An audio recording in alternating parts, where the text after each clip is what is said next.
Hoy tenemos a la doctora Del Val para que nos cuente todo lo que sabe, o bueno, todo lo que es capaz de transmitirnos acerca de las pandemias y qué puede pasar en la próxima pandemia.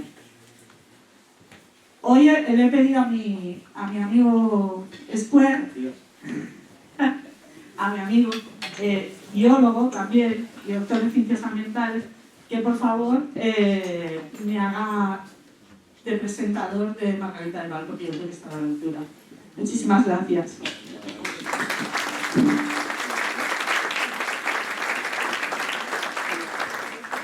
Bueno, buenas noches, Juanari.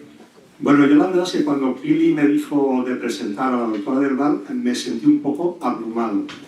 Porque es que es como si alguien aficionado al cine le pidieran que presentase a Carlos Saura. O si, yo qué sé, alguien aficionado a la pintura le pidieran que presentase a Antonio López, ¿no? Entonces, quiero decir que voy a presentar a una persona que es una investigadora de primerísimo nivel. Que realmente, felicidades, Pili, por haberla conseguido. Entonces, yo no voy a relatar el extensísimo currículum de la doctora Del Val, porque es un poco, en fin, prolijo, ¿no? Yo quiero explicarles por qué está hoy aquí. Mire, vivimos en un mundo dominado por la desconfianza. Desconfiamos de los políticos, ¿cómo no? Desconfiamos de los medios de comunicación también. Desconfiamos de los maestros, ¿cómo no? Pensamos que no educan bien a nuestros, o que no enseñan bien a nuestros hijos. Desconfiamos de las relaciones amorosas. Desconfiamos también de la democracia, de nuestra democracia desconfiamos. Y cómo no, se desconfía de la ciencia. Por esa grieta que genera la desconfianza, se cuela un tipo humano bastante peculiar, que es el ignorante que opina. El ignorante que opina. Claro, antes el ignorante era consciente de su ignorancia y o bien callaba, o bien sus opiniones se quedaban en la barra del bar o en las reuniones familiares. Pero hoy en día estos ignorantes que opinan son youtubers, son instagramers, son tiktokers, son facebookers, ¿no? De tal manera que lo que opinan puede parecer que está a la misma altura que lo que dice un científico. Y dentro de esa cuadrilla de negacionistas, de ignorantes que opinan, están los negacionistas. Gente que niega que la Tierra es una esfera, que es plana. Cuidado, plana pero no cuadrada, redonda, pero como un plato, pero no una esfera. Hay gente que, con toda la tranquilidad del mundo, digamos que niega el cambio climático. El cambio climático es una falacia, un invento de unos iluminados. Hay gente que niega que no hemos estado en la Luna. Es mentira, se rodó todo en un plato de televisión y ahí hay dos películas que hablan de esto. Una es Capricornio 1, de los años 70, y otra muy reciente que se llama Fly Me to the Moon, o sea, Llévame a la Luna, en la que trabaja Scarlett Johansson. También negacionistas de cuando el confinamiento del COVID. El confinamiento del COVID era un desastre, no podíamos ir a tomarnos cervezas, por favor, no podíamos ir a tomarnos una cañita, por favor. Pero de todos estos negacionistas hay unos que a mí me parecen realmente peligrosos, que son los antivacunas. Los antivacunas, porque estos, quiero decir, que alguien diga que la Tierra es plana, pues bueno, allá él con su locura, ¿no? Pero un antivacunas es muy peligroso porque está jugando no solo con la salud de cada uno de nosotros, sino que está jugando con la salud del colectivo, de toda la sociedad. Y esto realmente es muy peligroso. Y por eso está aquí la doctora Del Val. La doctora Del Val lo que va a explicarles hoy no es una ocurrencia que ha tenido esta mañana cuando se ha levantado, ni siquiera es una opinión, es una exposición fruto de decenas de años de investigación, no solo de ella, sino de centenares y centenares de científicos que están haciendo análisis epidemiológicos, análisis de laboratorio, en fin, cientos y cientos de personas que trabajan en red en todas las universidades del mundo, cientos de científicos, con miles de publicaciones científicas sobre el asunto. Así que yo creo que después de la charla de la doctora Del Val, uno tiene que tener muy claro en qué lado de la balanza está, si en el lado de los ignorantes que opinan, por ejemplo Miguel Bosé, o estamos en el lado de la ciencia. Así que les dejo con la doctora Del Val y adelante.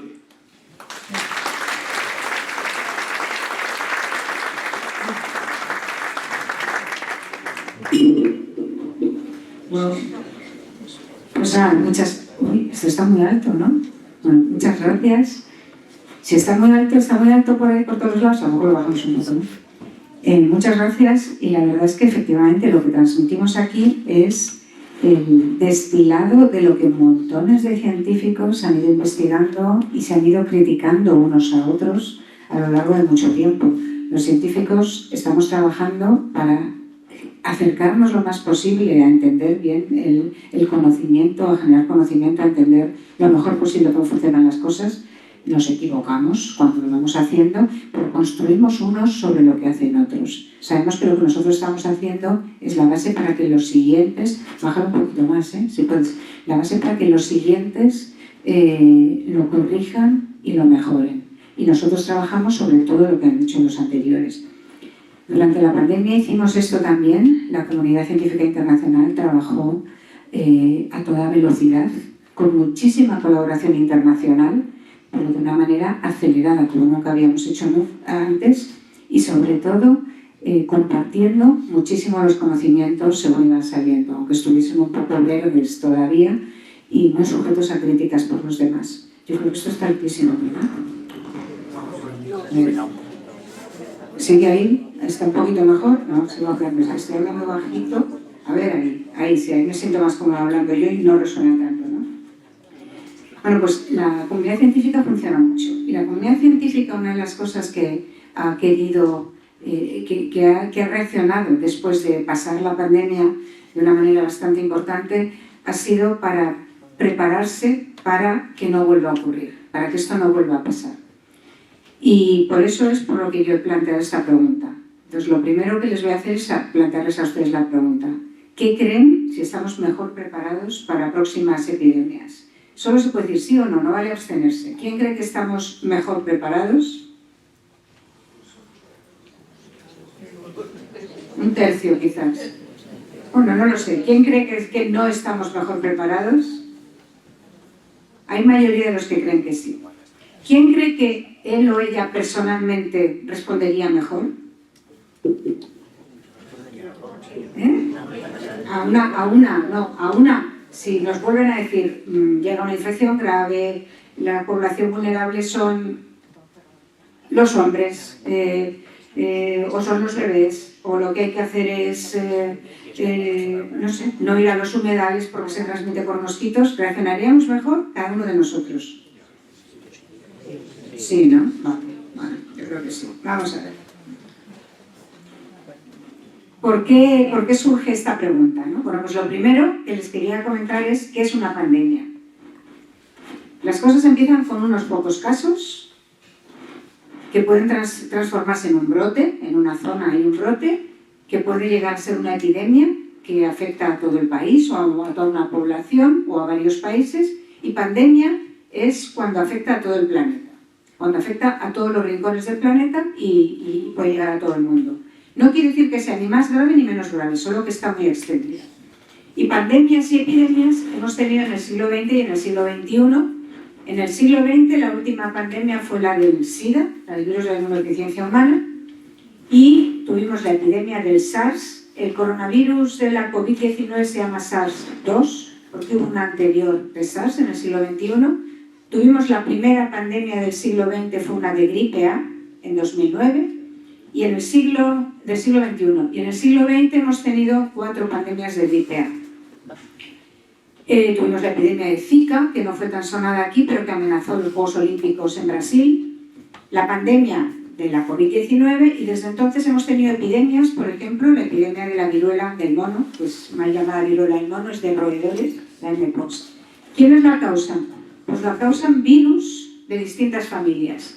Retrovirus, coronavirus, ha habido dos, los virus de la gripe en este siglo solo una, pero ha habido varias anteriores, flavivirus, poxvirus, virus de las viruelas, etc. Y luego tenemos la pandemia silenciosa que llamamos, que es la resistencia de las bacterias a los tratamientos con antibióticos. Pero en general son virus de diversas familias distintas. Esto es lo que ha ocurrido hasta ahora. ¿Y por qué van surgiendo estas emergencias? ¿Por qué los agentes infecciosos causan estas emergencias? Pues la razón fundamental es que aparecen virus nuevos. Si aparecen virus nuevos que no hemos visto nunca, que nuestro sistema inmunitario no se ha entrenado a lo largo de nuestra vida para defendernos de ello, de repente barren, arrasan y nos causan infección a muchas personas. Este fue el caso del VIH, del SARS-1 y del SARS-2. Y vienen lo que llamamos de zoonosis, vienen de animales. La mayor parte de las infecciones que tenemos los seres humanos vienen de animales. Y eso es así desde el Neolítico. En el Neolítico empezamos con la agricultura trae roedores, los roedores traen plagas y estas transmiten infecciones a las personas. Empezamos con la ganadería y el cuidado intensivo de animales transmite enfermedades y de vez en cuando los animales las comparten con nosotros. De manera que cosas como el tifus, la tosferina, el sarampión, la rubeola, las viruelas, vienen de animales. Es lo normal que vengan de animales y esto sigue siendo cierto ahora, lo que pasa es que ahora vienen de animales con los que entramos en contacto con animales más silvestres. Algunas veces tenemos algunas de estas enfermedades que son brotes restringidos a una parte del mundo, que no salen de esa zona, que no se les presta tanta atención fuera de allí, y que de repente dan el salto. El Zika llevaba años dando vueltas por el mundo, décadas, y de repente saltó. La viruela del mono llevaba también unas décadas dando vueltas por África y de repente, en 2022, salió de África. Y las gripes A pues están reemergiendo a lo largo del tiempo y son una gripe A tras otra gripe aviar. También están las resistencias y también no podemos olvidarnos de las enfermedades que son más prevalentes, la tuberculosis, por ejemplo, y la malaria. La tuberculosis es la enfermedad que más muertes causa en el mundo. Sigue teniendo este dudoso honor a lo largo de muchísimos años. Solo le superó la COVID-19 durante 2 o 3 años de la pandemia. Y luego las enfermedades respiratorias que se llevan a muchos bebés por delante en todo el planeta. ¿Y por qué hay estas emergencias? ¿Por qué nos planteamos si estamos mejor preparados? Porque el riesgo de que ocurran nuevas pandemias es más alto cada vez. Y es más alto por varias razones. Es más alto porque para que se transmita una infección, lo más importante es que haya mucha gente, ¿vale? Y cada vez somos más en el planeta. La población del planeta es muy grande, es muy alta, está creciendo.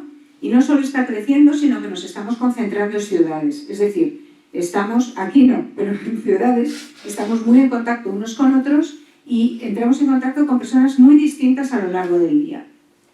Para concentrarse en ciudades, lo que ocurre es que se está expandiendo las grandes ciudades en el medio rural y empiezan, cuando todavía no están bien desarrolladas, coinciden costumbres tradicionales, que son seguras en un medio rural, a lo mejor no son lo más higiénicas posible, pero son seguras porque no contagian a muchas personas, con un desarrollo urbano mal planificado, unas aguas potables mal planificadas, un saneamiento inadecuado, y eso son caldo de cultivo para que entremos en contacto con más personas y con más infecciones. Es decir, somos muchos.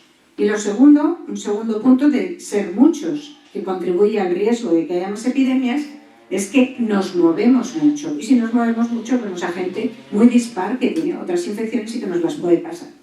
Nos movemos mucho por viajes de ocio, por viajes de negocio, por migraciones. Las personas migrantes son las que más sufren las epidemias ellos mismos.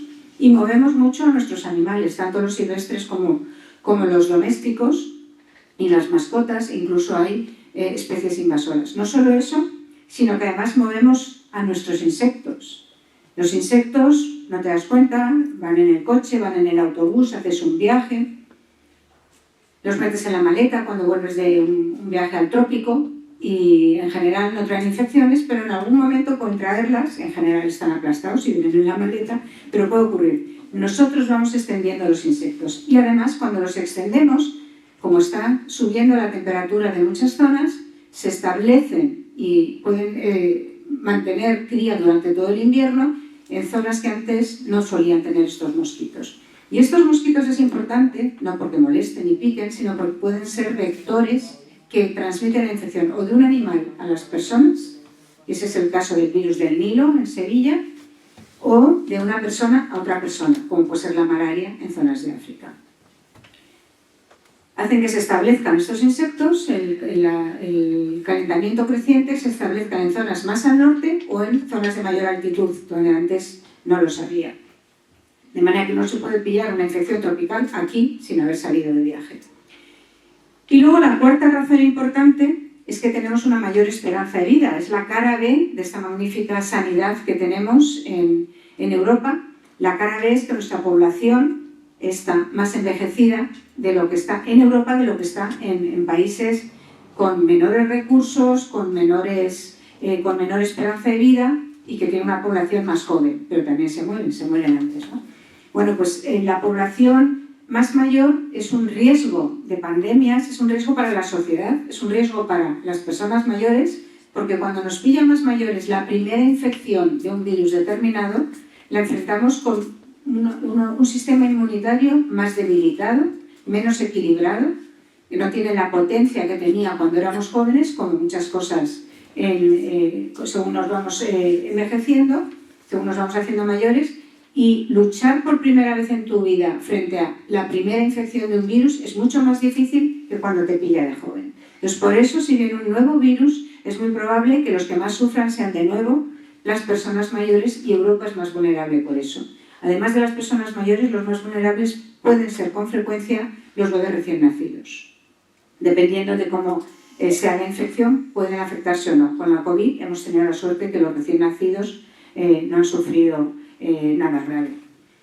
Bueno, pues lo que estamos haciendo, digamos que lo que he hecho hasta ahora es, ¿por qué nos hacemos la pregunta de si estamos más preparados? Hay riesgo, hay algo más de riesgo según va pasando el tiempo, existe el riesgo real, pero lo que no queremos es que nos vuelva a pasar la bofetada que nos pasó el coronavirus, que nos pasó con la COVID-19. Queremos estar preparados para que esto no ocurra. Y estar preparados quiere decir tener conocimiento para que esto no ocurra. Y tener conocimiento quiere decir conocer cuál es la amenaza, conocer al enemigo, es decir, desde la virología, desde la ciencia, desde el conocimiento básico, saber cómo son los enemigos, y hay muchos distintos y conviene investigarlos para saber por dónde tirar de ellos. Y en esto es muy importante, por ejemplo, cuando nos hablaban de que había neumonías en China, y esto era a principios de 2020, hasta que no dijeron es un coronavirus, no se supo qué hacer. En cuanto se dijo es un coronavirus, a mí como viróloga se me llenó la cabeza de información. Inmediatamente, igual que yo, muchísimas más personas, investigadores y empresas dijeron hay que hacer una vacuna, se puede intentar una vacuna. Frente a los coronavirus sabemos hacer vacunas, tenemos que intentarlo, y además sabíamos qué poner en la vacuna. Y esto era el día en que se supo que era un coronavirus. O sea, desde ese momento, ese conocimiento que estaba de antes nos permitió hacer eso. Bueno, pues hay que tener ese conocimiento con más familias de virus, con más agentes infecciosos, para saber cómo reaccionar desde el principio. Luego, por supuesto, hay que saber cómo nos defendemos. Hay que conocer muchos datos de la inmunología. Hay que conocer cómo es nuestro sistema inmunitario, cómo nos defendemos, que es menos potente cuando nos vamos haciendo más mayores. Que no es solo importante, si no se caen las pilas voy a dejar la pieza, que no es solo importante que yo esté inmunizada y yo esté protegida, sino que también es importante saber si lo está el resto de la población, no solo para saber cuánto voy a sufrir yo, sino cuánto va a sufrir mi sociedad, mi sistema sanitario que yo necesito que tire para adelante, ¿no? Y luego también es muy importante conocer no solo las defensas nuestras, sino qué armamento terapéutico tenemos. Tenemos antivirales, sabemos desarrollarlos, ha sido un fracaso siempre en la vida contra esta familia de virus. Tenemos vacunas, qué se puede hacer, qué tratamientos hay. Todo esto, el conocimiento previo ayuda. Y luego es muy importante el contexto. Y el contexto es, sobre todo, saber qué es lo que está ocurriendo a nivel de la salud del medio ambiente, la salud de los animales y la salud humana. Porque todo nos impacta. No podemos reaccionar cuando tengamos casos graves en las UCIs, tenemos que reaccionar antes, vigilando qué está ocurriendo, los movimientos de animales, los cambios en los hábitats que les hacen invadir y llegar a zonas nuevas. Entonces, con todo esto, lo que se logra es evaluar el riesgo conjunto. ¿Cuál es el riesgo de, son estos unos pocos casos? O atención, esto se nos va a ir de las manos y se nos va a descontrolar inmediatamente y hay que pararlo de una manera mucho más agresiva. Entonces, eso es en lo que se está trabajando para poder contestar lo mejor posible a ¿estamos preparados para las próximas epidemias? Entonces, esto es lo que se está manejando. Y no estoy yo solo preocupándome por eso, sino que es algo que se preocupa, bueno, este es el concepto que se llama, no sé si era así, una sola salud, ¿vale? El concepto de que no solo nosotros, sino la salud del medio ambiente y de los animales. Y esto no es solo algo que yo traigo aquí, sino que es algo que se está preparando los organismos internacionales, los gobiernos, las administraciones públicas, las filantropías, etc. Es un movimiento que está funcionando en el mundo y de hecho se ha llegado a un acuerdo de pandemias que hay que desarrollar, que tiene sus problemas. Conociendo, tenemos que poder prevenir, anticipar qué es lo que va a pasar, detectando y anticipar lo que va a pasar para responder lo antes posible. Si respondemos pronto, la respuesta será mucho menos agresiva, se parará la amenaza y lograremos salir mucho más tranquilos. ¿Y cómo les voy a contestar a esta pregunta, si estamos mejor preparados? Pues se lo voy a contestar en base a los conatos de epidemias o las epidemias que hemos tenido en los últimos años. Porque una pandemia o una epidemia o un brote no espera que se haya pasado el anterior y 10 años después contamos los años y va a pasar. Puede ocurrir en cualquier momento que haya un salto de animales, que haya un contagio descontrolado. Lo primero es que hay que conocer a los agentes infecciosos. Les voy a poner el ejemplo, como les he dicho, cuando supimos que era un coronavirus, supimos que se podían hacer vacunas, porque es un virus sencillo. Es un virus que tiene toda la parte de fuera, la corona del virus está hecha de esta proteína S, que es la que nos han puesto en las vacunas. La parte de fuera del virus tiene esta proteína. Por lo tanto, lo que había que hacer era inducir anticuerpos frente a esa proteína de fuera, porque los anticuerpos cubren al virus y le neutralizan, impiden que ese virus infecte a otra persona, impiden que ese virus infecte a otra célula. Entonces, esto es muy importante porque está todo recubierto prácticamente de un solo tipo de proteína que además es muy llamativo, muy conspicuo. Pero este virus es muy pequeño. Si lo comparamos con la malaria, el parásito de la malaria es mucho más grande, muchísimo más grande, unos 10 millones de veces mayor volumen, y además es mucho más complejo al ser más grande. Y es tan complejo que en lugar de tener sobre todo una proteína en su parte externa, puede tener de cientos a miles de proteínas distintas en su superficie y no tenemos bien identificadas cuáles son las claves, las proteínas claves para fabricar una vacuna con ello. Probablemente varias, no una sola, porque es muy complejo. Entonces la malaria, además de no ser una enfermedad del primer mundo, es mucho más compleja y cuesta muchísimo más tener vacunas. El resultado de estos dos extremos es que hemos tenido en la Unión Europea, tenemos ahora 8 vacunas distintas con distintas tecnologías aprobadas para el coronavirus, todas basadas en la proteína S, con distintas tecnologías, pero para la malaria solo tenemos 2 vacunas recientes y son todavía muy mejorables. Son mejorables, dan una protección potente, pero duran muy poco tiempo, duran suficiente para vacunar a los bebés y que pasen la fase más vulnerable.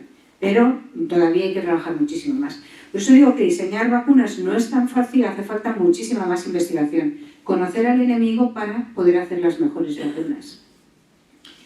Y luego también es muy importante para saber el riesgo que hay, conocer el modo de transmisión de los agentes infecciosos el primer día, si fuese posible.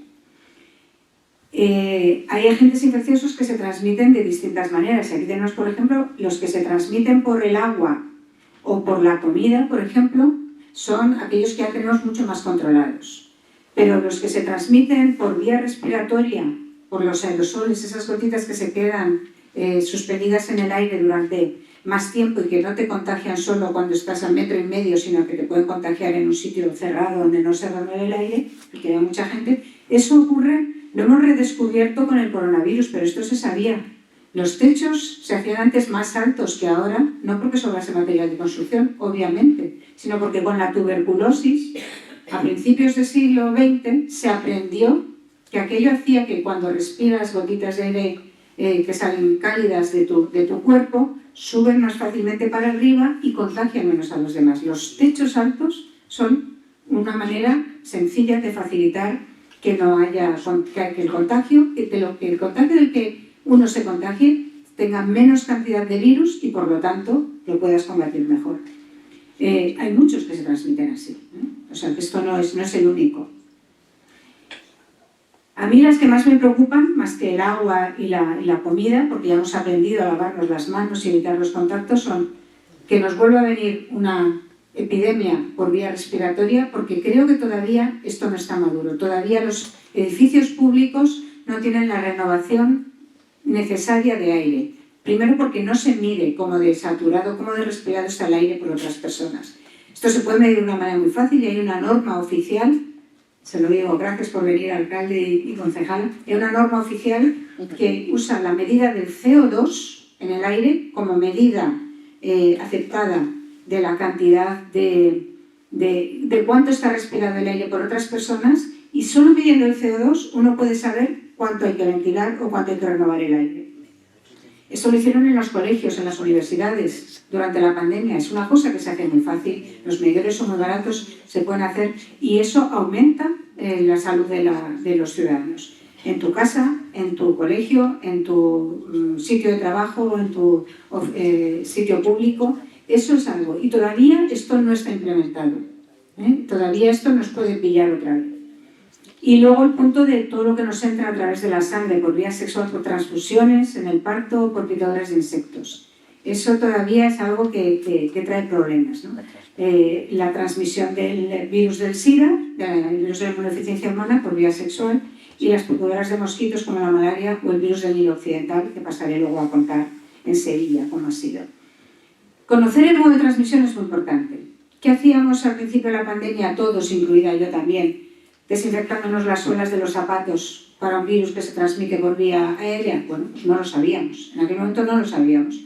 Cuando se empezó a demostrar que el contagio era muy superior en interiores mal ventilados, especialmente con el ejemplo de los coros, que están respirando de una manera muy potente y transmitiendo mucho todo lo que tienen en sus vías respiratorias, cuando se empezó a ver que el contagio ahí era 20 veces superior, más potente que cuando estás al aire libre, cuando nos dimos cuenta de eso fue cuando dijimos, bueno, cuando se abra otra vez la docencia lo tenemos que hacer ventilando aunque pasemos mucho frío. Ese conocimiento nos vino fantástico, pero hay que tenerlo desde el día 1, porque en cuanto se logra saber cómo se transmite un agente infeccioso, se puede parar. Y esto se lleva haciendo desde tiempo inmemorial. En el siglo XIX había epidemias de cólera y se pensaban que el cólera se transmitía por las miasmas, que eran el aire exterior que transmitía efluvios malignos que hacían enfermar a las personas. No se sabía lo que eran los microorganismos. Cuando se logró demostrar que provenía del agua potable, que ocasionalmente algunas fuentes estaban infiltradas por aguas residuales contaminadas con residuos de personas que estaban enfermos de cólera, cuando se vio que el problema era la inadecuada potabilización del agua, se actuó sobre el agua potable, se limita el número de agentes infecciosos que pueden tener, se establece la cloración, que no es esterilización total, pero es un límite, y se ha ganado muchísimo en controlar las epidemias de cólera y de todo lo que se transmite de la misma manera, porque cuando se bloquea una vía de transmisión, se bloquea la transmisión de otros muchos agentes que se transmiten de la misma manera. Por eso es importante conocer la transmisión y tener esa higiene básica. En el siglo XIX había fiebres en los partos, en las operaciones, no se esterilizaba el material que se usaba para autopsias y luego se usaba para operar a personas sanas. Era una locura.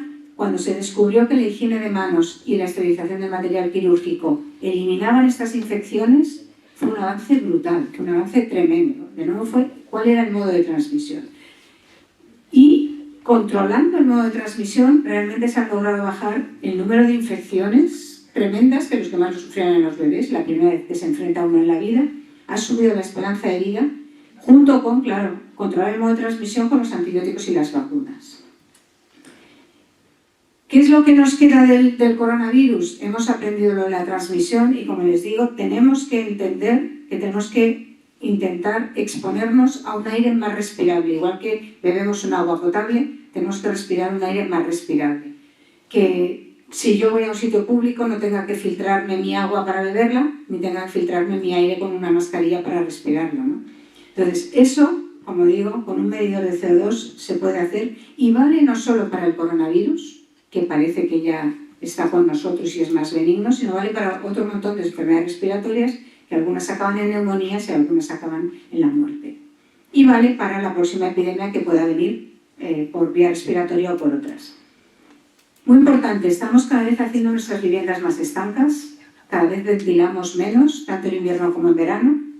Queremos ahorrar energía, que tenemos que ahorrar energía, pero hay maneras de recuperar la energía sin tener más gastos, sin consumir más energía, que permiten renovar suficientemente el aire para que la cantidad de virus que compartimos y a la que estamos expuestos sea una cantidad algo más baja y permita que nuestro sistema inmunitario se enfrente a un enemigo disminuido. Nuestro sistema inmunitario está para defendernos, pero no le podemos poner una carga tremenda de virus. Una carga pequeña, eso lo puede controlar y además se refuerza cada vez. Entonces eso es importante. Otro modo de transmisión que como comentaba es la transmisión por los mosquitos. Este es el mosquito tigre. El mosquito tigre es un mosquito que antes no teníamos en el Mediterráneo, entró por Albania, saltó a Italia y se ha ido expandiendo por Europa y por el Mediterráneo. Sobre todo el mosquito tigre tiene unas picaduras muy molestas y lo malo no es eso, es muy característico este mosquito porque tiene estas rayas. Lo malo es que es un virus que cuando pica a una persona puede picar a otra y transmite enfermedades tropicales. El dengue, el chikungunya, la encefalitis japonesa. Esas enfermedades tropicales las conocemos poco porque estaban antes en el trópico, pero ahora ya tenemos brotes autóctonos de dengue en España, pero sobre todo los tienen en Francia y en Italia. Y esto era en 2013, estos son los datos de 2013. ¿Qué ha ocurrido en 10 años tan solo? Miren cómo estaba en 2023. El mosquito tigre va avanzando. Y no es porque huele muy lejos, es porque nos movemos nosotros. Viajamos mucho por Europa y nos movemos mucho. Y se puede establecer. Si se animan y quieren ser científicos de un campo que no es el suyo, como no es el mío, si quieren, existe una aplicación para el teléfono móvil, Mosquito Alert, en que uno hace la foto del mosquito, si está vivo, fantástico, si está ya aplastado también, y se pueden detectar que llegan nuevos mosquitos y los entomólogos que están detrás de la aplicación y que están entrenando a la inteligencia artificial pueden reconocer cuando hay mosquitos nuevos circulando por el mundo y si eso es por tu zona, por tu barrio, por tu pueblo, por tu región, y si esos mosquitos están circulando se pueden tomar medidas. Entonces, de esa manera se han logrado prevenir y eliminar, ¿no? Con la ayuda del que está colaborando. Eso es fácil, eso se puede hacer.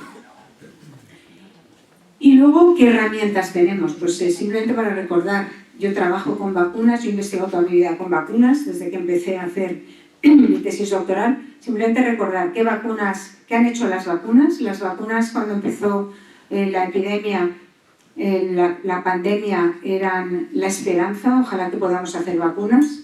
Todo el mundo trabajando como locos para hacer vacunas, luego fueron la solución. Y en el primer año de vacunación, de administración de las vacunas, desde diciembre de 2020 hasta diciembre de 2021, cuando se podía medir cuál era la protección que estaban causando, se estima que salvaron 20 millones de vidas. ¿Cuáles son las que más vidas salvaron? La de AstraZeneca, que era un vector de virus, y la de Pfizer, que es de ARN mensajero. Esas son las que más salvaron en todo el planeta, seguidos de una de las vacunas chinas, que era un virus inactivado.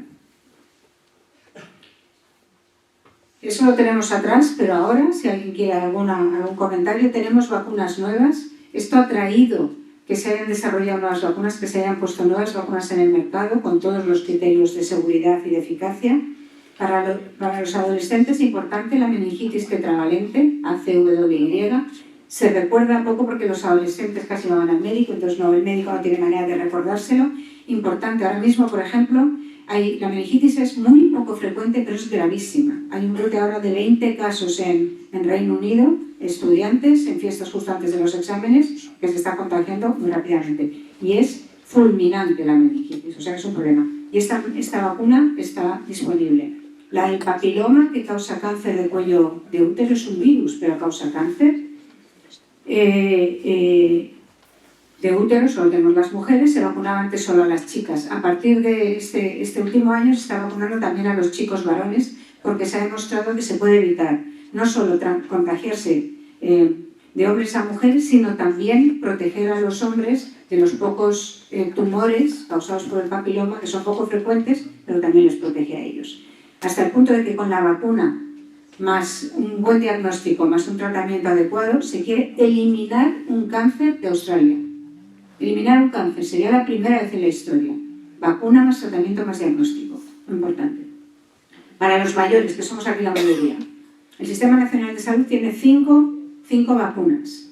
La gripe y la COVID la conocen, ¿no? Bueno, pues tenemos además la del neumococo, que es un solo pinchazo, 20 valente para 20 neumococos distintos, la del zóster, que no te mata pero causa unos problemas brutales, y la del virus respiratorio sincitial, que es nueva de este año, que es un virus que antes se confundía con la gripe, que es tan malo como la gripe, solo que la vacuna es más potente. Son solo 2 dosis.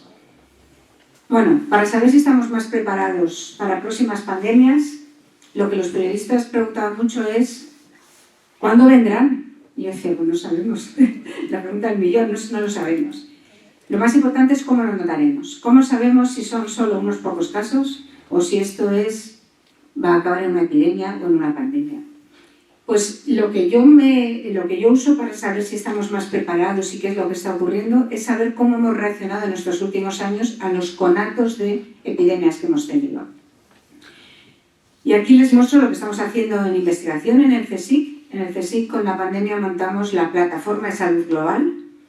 Y esta Plataforma de Salud Global lo que hace es juntar a todos los investigadores que voluntariamente dijeron yo desde mi investigación puedo colaborar para la pandemia. El CSIC se volcó en ello, pero lo bonito de esto fue que no estuvimos trabajando solo virólogos o inmunólogos, que era como muy obvio, estaban trabajando la gente de ciencias sociales, de demografía, los que sabían dónde estaban las residencias de mayores y qué dotaciones tenían, los que sabían de nanotecnología, los físicos, los de modelos matemáticos. Estuvimos trabajando todos. Fue una experiencia tan potente trabajar todos interaccionando unos con otros desde campos distintos, haciéndonos preguntas unos a otros y criticándonos unos a otros para encontrar entre todos el conocimiento conjunto, que las hemos mantenido y ahora estamos trabajando, esto es nuestro último congreso de hace 6 meses, estamos trabajando para prepararnos ante estas nuevas amenazas. Y lo que hacemos es eso, el enfoque de una sola salud para enfocar la enfermedad, qué tratamientos hay, la comunicación, la prevención, la desinfección, materiales nuevos que eviten que inactiven a los agentes infecciosos, el diagnóstico, que sea rápido, que sea barato, que sea que sea portátil, el impacto sobre la sociedad, el origen de los virus, todo esto estamos trabajando para ver qué es lo que ocurre y trabajamos con estas que les he contado, ¿no? Trabajamos en enfermedades infecciosas, aunque el nombre es muy grande, salud global, trabajamos sobre todo en enfermedades infecciosas y en el impacto del clima sobre la salud y sobre las enfermedades infecciosas. Este es el primer ejemplo, el virus del Nilo Occidental. El virus del Nilo Occidental es un virus que causa fiebres, pero en algunos casos puede causar encefalitis. Las encefalitis te pueden matar, te pueden dejar con secuelas potentes o si tienes suerte te recuperas del todo. En 2020, cuando estábamos con la desescalada, todavía sabiendo si nos podíamos mover de provincia o no de provincia, en la desescalada empezó a haber brotes de encefalitis en las poblaciones del sur de Sevilla, cercanos a los arrozales que están muy cercanos a las poblaciones y cercanos a los humedales del Parque de Doñana. Antes hubo 77 casos con 8 muertes y aquí se detectó cuando estaba en las UCIs. Antes había habido algún año con una encefalitis, algún año con ninguna, algún año con 2, era una cosa muy ocasional y se pensaba que el virus del Nilo lo traían las aves migratorias y de vez en cuando caía y ¿qué le vamos a hacer? ¿Cómo vamos a controlar eso? Efectivamente es muy difícil. Bueno, se fomentó la investigación y el conocimiento y lo que sí que se vio es que el virus estaba en las aves silvestres, las aves acuáticas silvestres, el virus estaba allí endémico desde hacía bastantes años. De vez en cuando en las migratorias, en las endémicas, y de vez en cuando se podía transmitir o a caballos, había casos en caballos, o a personas. Pero el origen estaba en las aves. Y se transmitía por mosquitos. Y estos mosquitos que lo transmitían son dos tipos de mosquitos. Esto es en Doñana, en otros sitios no tiene por qué ser. En esta zona se transmite por unos mosquitos que se alimentan de aves silvestres y están en las zonas más rurales, más externas a las poblaciones, se alimentan de aves silvestres. Y luego hay otros que se pueden alimentar tanto de aves silvestres como de aves urbanas. Y los que se alimentan tanto de aves silvestres como de aves urbanas, de vez en cuando se equivocan y se alimentan de personas, ¿vale?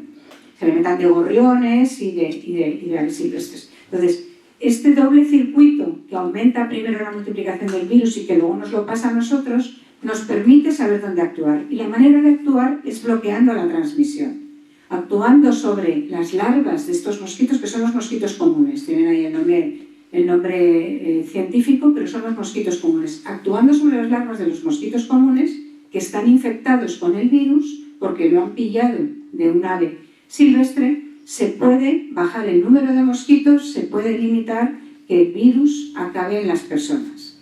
Es decir, no hay que esperar a tener estos casos en la UCI, hay que actuar antes y se puede hacer muy pronto. En 2020 se aprendió esto, en 2021 se pudo, o sea, en 2020 ocurrió esto, a lo largo de 2021 se fueron estableciendo los contactos para investigarlo, para transmitirlo a las administraciones públicas, para informar a la población. En 2021, en el verano de 2021, no hubo brotes de encefalitis, 2022 tampoco, 2023 tampoco, pero es que había sequía. Entonces se parecía que se estaba controlando, sí se estaban haciendo algunas cosas, pero había sequía. Y fue colaboración ciudadana, investigadores y la Junta de Andalucía. Esto fue importante. Y saber enfrentarse a algo nuevo. Bueno, no hubo problemas ahí y eran brotes, es lo que se llama un brote, pero en 2024 fue un año que llovió mucho y volvió a haber problemas. Volvió a haber brotes de encefalitis. Y lo pongo más en rojo porque fue más grave. Fue más grave porque aquí llegamos a un brote más grave que podía haber acabado en epidemia. Están las aves de las silvestres. El invierno fue suave, la primavera lluviosa. Había muchas larvas, había muchísimos mosquitos comunes. Además, los investigadores detectaban, con los planes de la Junta de Andalucía, detectaban que había una alta proporción de mosquitos infectados. Capturan mosquitos, juntan 50 mosquitos y les hacen una PCR del virus del Nilo, no del COVID, y detectan cuántos están infectados. Además, habían aparecido 5 semanas antes que en muestreos de años anteriores, muy pronto porque había habido mucho crecimiento, y para entonces llevaban 3 años confiados, no había planes de cómo, de quién, de cuándo, de dónde había que fumigar, de quién hacía la licitación, de quién pagaba por esto, de quién era la competencia. ¿Qué ocurrió? Pues que se acabó retrasando mucho la fumigación. La situación fue peor que en el año 2020, 20 fallecidos de 159 casos, y se fumigó tardíamente, y además a las larvas hubo que fumigar a los adultos, que es mucho más agresivo que la fumigación de las larvas. La fumigación de las larvas, por cierto, solo afecta a ese tipo de mosquitos y se hace con un insecticida biológico que produce una bacteria. ¿Se ha aprendido de esto? O sea, el año 2024, es decir, no estamos mejor preparados, nos hemos vuelto a tropezar en la misma tierra, en la misma piedra, no estamos aprendiendo nada. Bueno, eso fue en 2024, pero en 2025 empezamos con que se anticipan 5 meses a fumigar. O sea, 2024 fue tan potente y hubo tal preocupación a todos los niveles, ciudadanos, investigadores, administraciones públicas, diputaciones, juntas, ayuntamientos, etcétera, que se empezó a fumigar 5 meses antes. Y todas las administraciones públicas intentaron fumigar antes. Antes, cuando era, será tu competencia, será la tuya, no esto es control de plagas, no esto es salud pública, no esto es tal. En 2025 lo empezaron a hacer mucho antes. Consecuencia, en 2025 no hubo ningún fallecido en Andalucía y solo hubo 3 casos de encefalitis. Perdón, yo creo que fueron 3 casos de contagio, ni siquiera encefalitis, me parece. O sea que 2024 fueron muchísimos más casos que 2025. Lo pongo en verde porque claramente funcionó. Es decir, hubo que pasar por un año muy malo para que funcionase. En 2026 están funcionando igual, es decir, han visto que esto funciona y están reaccionando de la misma manera y se está haciendo, porque también 2026 es un año que ha sido un invierno suave, muchísimas lluvias, etc., ¿no? Probablemente hay muchos mosquitos. En Extremadura, sin embargo, 2024 y 2025 fueron parecidos. En Extremadura no reaccionaron en 2025 con ese plan de choque, tuvieron solo 3 a 4 fallecidos y no 20, 30 casos y no 160, pero es probable que hayan aprendido que controlándolo y haciendo esa fumigación se puede controlar esa situación y está funcionando. Entonces esto es una colaboración a todos los niveles. Entonces yo creo que esto, a mí, mi lectura es del virus del Nilo Occidental, que agobia mucho no saber si ese mosquito que te está picando cuando te estás tomando algo en verano con los amigos al aire libre, que hace muchísimo calor y que no te vas a poner de manga larga para todo, ¿no? Agobia mucho no saber si ese mosquito te va a poder pasar una encefalitis, ¿no? Es tremendo. ¿De dónde te viene? ¿Cómo lo paro, no? Bueno, pues yo creo que aunque se ha avanzado a trompicones, se está aprendiendo y se estará mucho más preparado de lo que se estaba antes. El riesgo está ahí, los mosquitos transmiten la infección, pero se logra controlar actuando sobre la transmisión en este caso, bloqueando el crecimiento de las larvas. Este es otro caso que también nos ha ocurrido, es el segundo caso de 3 que les voy a contar. Este ha llegado al nivel de epidemia. Esta es la epidemia de Mpox. Se llama Mpox, antes se llamaba la viruela del mono, es una viruela ciertamente, pero no es de monos, es de roedores. Los roedores del centro de África y no de otra zona, y no se han identificado cuántos, varias especies de roedores se infectan con estas viruelas. Y cuando se entra en contacto con esos roedores, ha pasado a las personas, una zoonosis, como les he dicho antes, ha pasado a las personas y ahora ya se transmite entre personas. Ahora ya no hace falta estar en contacto.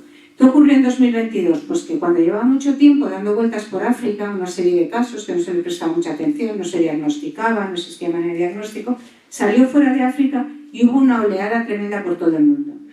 En aquel momento era un virus que se transmitía solo por contacto muy estrecho, contacto sexual, muy promiscuo y muy activo. Una población muy pequeña era la que estaban altamente expuestos al virus de la viruela, que no es la viruela anterior, virus de la viruela.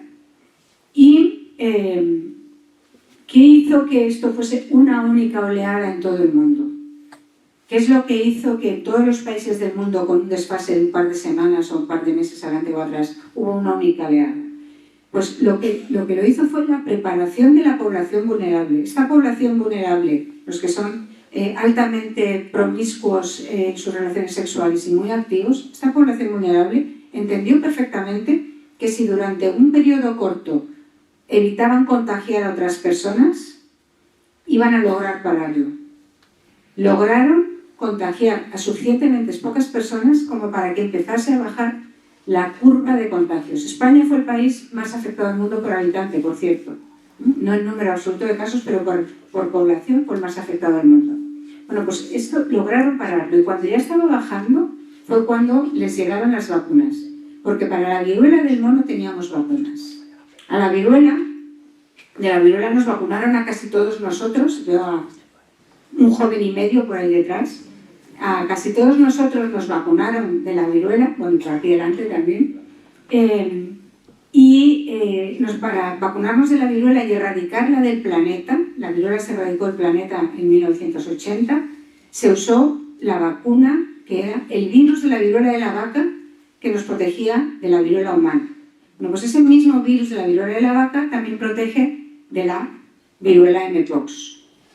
Se tenían esas vacunas porque aunque se erradicó hace 40 y tantos años, se tenían esas vacunas y se habían mejorado por si acaso. La ciencia había seguido investigando para hacer vacunas cada vez más seguras. Las teníamos, muy pocas dosis. De manera que cuando teníamos esas vacunas, llegaron esas dosis y llegaron cuando ya estaba bajando la curva. Ayudaron a que acabase de bajar la curva. Pero lo fundamental fue la preparación de la población. La población sabía lo que eran las cuarentenas, el aislamiento, que esto no es para toda la vida, que esto es simplemente una temporada en la cual eres contagioso, que además la notas muy bien porque estás lleno de pústulas, o sea, la viruela te llena de pústulas, y se logró parar. Y además, cuando se dijo hay una vacuna, ¿quién la quiere? No hubo que explicar grandes cosas. sabían lo que era una vacuna, sabían para qué vale, y hubo una vacunación bastante abundante de la gente. Quien quiso vacunarse se vacunó y quien no, pues seguía expuesto.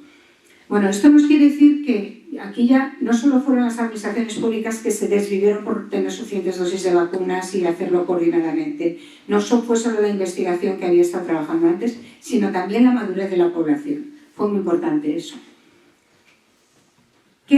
¿Cuál es la situación? Pues la situación era además muy distinta porque además de tener la vacuna, los mayores de 50 años, los nacidos a partir de 1980, estamos prácticamente todos vacunados. La mayoría de los que estamos vacunados tenemos la cicatriz de esa vacuna. ¿Saben cuál es, no? Imagino, pues esa la tenemos todavía. Y los más jóvenes, como funcionó la vacuna y se eliminó del planeta, ya no hizo falta ponerla, ¿no? Pues eso lo tenemos. Y además no solo nos vacunamos, sino que tenemos inmunidad. Esa inmunidad todavía dura. La memoria inmunitaria todavía dura. Nosotros en el laboratorio hemos medido a las personas de las residencias de mayores. Las personas más vulnerables de todas, las que tienen el sistema inmunitario más envejecido. La media de edad de esas personas es de 87 años y los que están en la residencia son los que están más cascados, ¿no? Bueno, pues esas personas tienen una respuesta inmunitaria frente a la viruela tan potente como los jóvenes que se acaban de vacunar ahora con la epidemia de la mpox. O sea que es una inmunidad de estas que duran para toda la vida. ¿Qué quiere decir eso? Que si esto se hubiese convertido en la pandemia, habría sido radicalmente distinto porque nos habríamos quitado del medio a la mitad de la población en Europa. A todos nosotros. Nos habríamos quitado del medio a todos estos porque no habríamos pasado de una manera grave esta viruela. Habría afectado solo a los más jóvenes. Y recuerden que la COVID-19, el 90% de los fallecidos son mayores de 65 años. Imagínense una COVID-19 10 veces más pequeña. Habría sido otra cosa, ¿no? Bueno, pues esto no solo fue 10 veces más pequeño, sino que además se logró controlar con la madurez de la población y con las vacunas. ¿Aprendimos de esto? No, también avanzamos a trompicones. En los países ricos nos vacunamos, se controló todo perfectamente, sigue habiendo casos esporádicos, sigue habiendo, de vez en cuando hay algún brote, sigue transmitiéndose, pero ese conocimiento está ahí y está funcionando. Ha sido una epidemia que ha afectado a 150 y tantos países del mundo, o 120 y tantos, ahora no me acuerdo, pero a más de 100 países del mundo. Es decir, ha sido una gran epidemia, no se ha llegado a llamar pandemia de casualidad. Y no aprendimos del todo porque en 2024, aquello había sido en 2022, en 2024 se ha declarado una epidemia muy potente en África, empezando por el país más oscuro de aquí, que es la República Democrática del Congo, en una zona muy conflictiva a todos los niveles, conflictiva sanitariamente, conflictiva de explotaciones mineras ilegales, conflictiva de guerrillas, conflictiva de muchos campos de refugiados. Entonces, en esa zona de la República y cercana a grandes ciudades. En esa zona de la República Democrática del Congo se empezó una gran epidemia de mpox en 2024. Han tenido muchos problemas en diagnosticar, han tenido una serie de casos confirmados, muchísimos más sospechosos, han tenido una serie de muertes confirmadas y han tenido 29 de 55 países de África afectados. 29 de 55. Y cada mes o mes y medio un nuevo país declara brote de mpox. Lo que pasa es que los primeros países, que fue la República Democrática del Congo, han tardado año y medio en controlarlo, pero los últimos tardan a lo mejor mes y medio en controlarlo. ¿Por qué? Porque el conocimiento está ahí. El conocimiento, los medios, las vacunas, etc. ¿Cómo es la situación allí? Pues la situación sigue siendo epidemia, ha habido más riesgo de pandemia, pero ahora está más controlado, se lo adelanto. ¿Y por qué? Pues porque las vacunas tardaron muchísimo en llegar a África. Nosotros tenemos vacunas, nos vacunamos a la población vulnerable, ellos se vacunan perfectamente, pero tenemos las vacunas en las neveras y tardan mucho en llegar a África. De manera que se volvió a declarar la nueva máxima emergencia internacional de salud, que es el nivel más alto de la Organización Mundial de la Salud, es lo que tuvimos con la pandemia de COVID. Y esto, aparte de ser una declaración, esto es una emergencia tremenda y tal y cual, que seguro que ustedes no se enteraron tanto, lo que facilitó es que se donasen las vacunas. Se entra en una fase en la cual se facilita un poco la donación de vacunas. ¿Qué quiere decir que se facilita?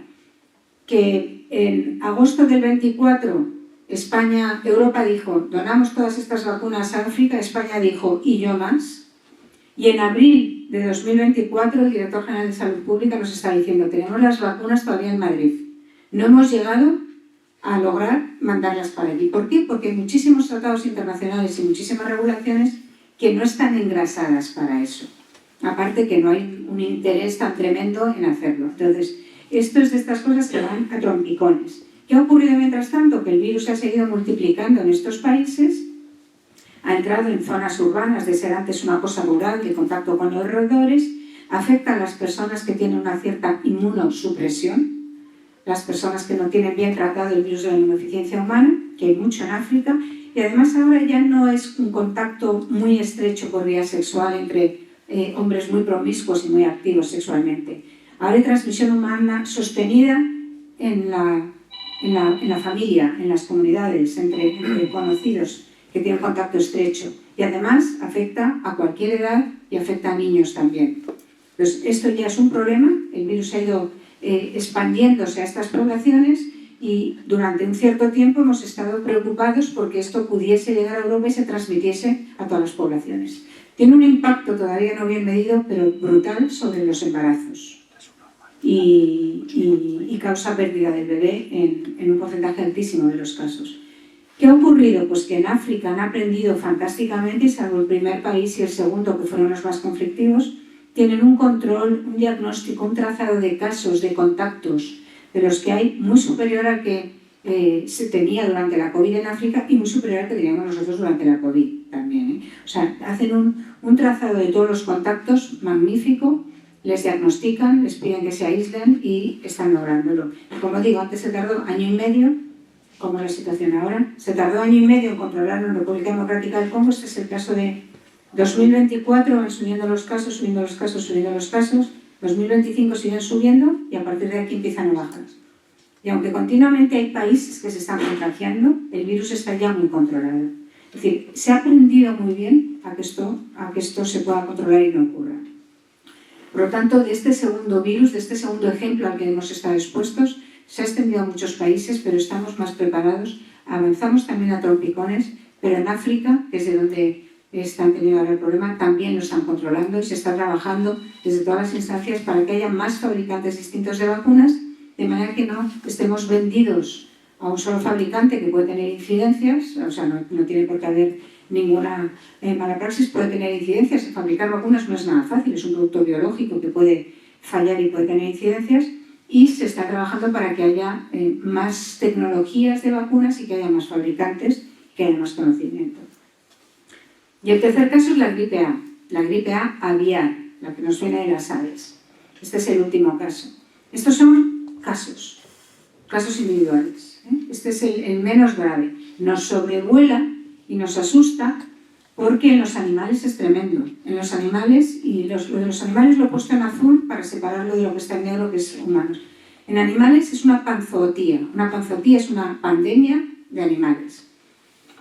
Se llamaba gripe aviar porque afectaba a las aves, a una serie de especies de aves. Bueno, ha empezado a afectar a mamíferos marinos. La mortalidad en las aves es brutal, arrasa. En los mamíferos marinos también arrasa. Por ejemplo, las crías de no sé qué mamífero marino murieron como el 95% de ellas arrasadas por la gripe aviar. Infecta a los gatos también con mucha gravedad. Y lo que nunca se había visto, la gripe A de las aves infecta a vacas lecheras. Y una gripe en las vacas lecheras se transmite por la leche. Un virus respiratorio se transmite por la leche de las vacas lecheras. Entonces ya es algo como inusitado. Pues este virus nos está asustando mucho, está haciendo cosas muy peculiares y nunca vistas y muy sorprendentes en el mundo animal. Hay mucha más vigilancia, pero en las vacas lecheras es muy leve. En las vacas lecheras afecta solo a la producción de la leche, no afecta a la salud de las vacas.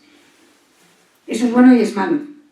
Es bueno porque no causa mortalidad de las vacas, pero es malo porque las vacas no se sacrifican y para cuando te das cuenta ya las has transmitido, las has movido de una granja a la otra, a la de más allá, y se extendió muy rápidamente. Esto solo ocurrió en Estados Unidos, en Europa no.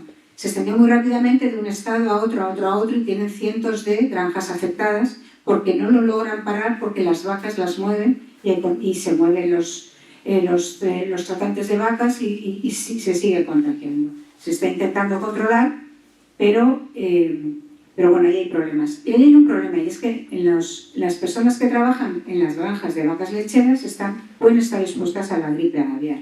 Y hay casos humanos de gripe aviar, pero son muy benignos. ¿Por qué nos preocupa la gripe aviar? Pues porque en las personas, ahora que hay mucha más vigilancia y secuencias, se sabe lo que ocurría hasta 2021, y es que había casos individuales, prácticamente siempre eran personas que habían estado en contacto con aves infectadas. Se sabía que en cada persona había saltado de las aves a las personas y causa una enfermedad tan grave que la mitad de las personas se mueren. Gravísimo. O sea, eso no lo conocemos casi con ninguna enfermedad. La mitad de las personas se mueren. Por eso asusta la gripe aviar. Pero estos son los casos en el mundo a lo largo de los años. Hasta 2015 había como 70 casos en todo el planeta al año, 35 fallecidos en todo el planeta de gripe aviar en personas, por término medio, y llevábamos una temporada de varios años en que no había habido casos de gripe aviar en personas. Qué suerte que no había habido casos. Y de repente resurgen tras muchos años sin ellos. Entonces, alarma otra vez que resurjan en un contexto en el que está haciendo todas esas cosas inusitadas. Se detectan muchísimos más casos ahora porque hay una vigilancia tremenda sobre la gripe aviar. Esto lo hemos aprendido de la pandemia, que hay que vigilar lo que está circulando entre los animales.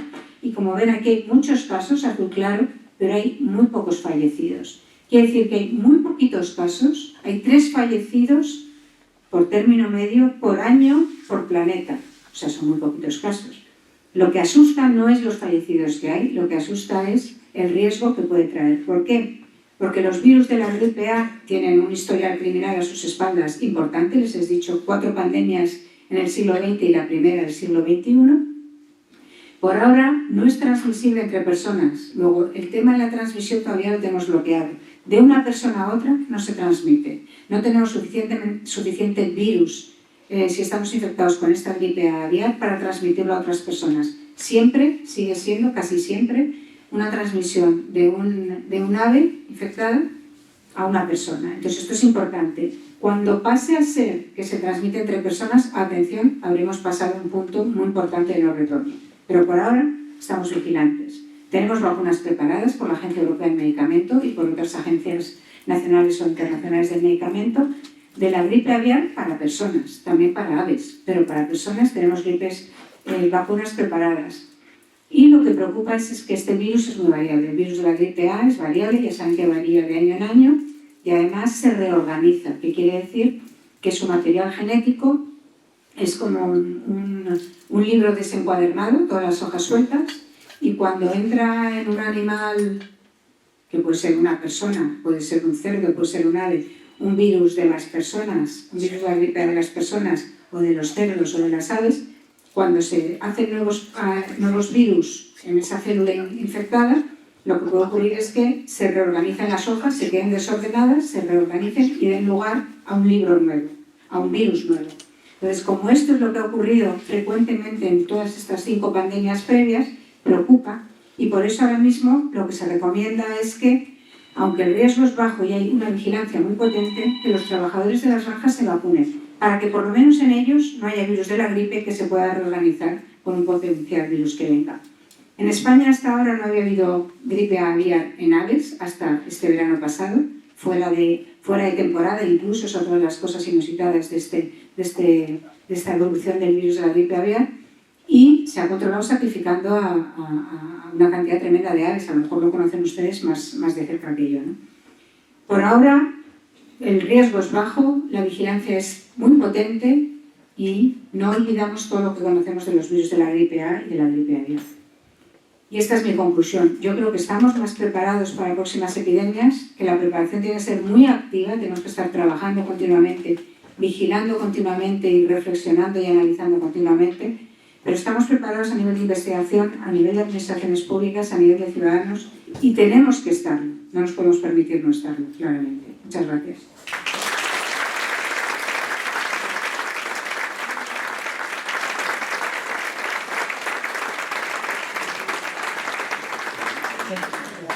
Y encantada de tener preguntas, comentarios, curiosidades, lo que quieran.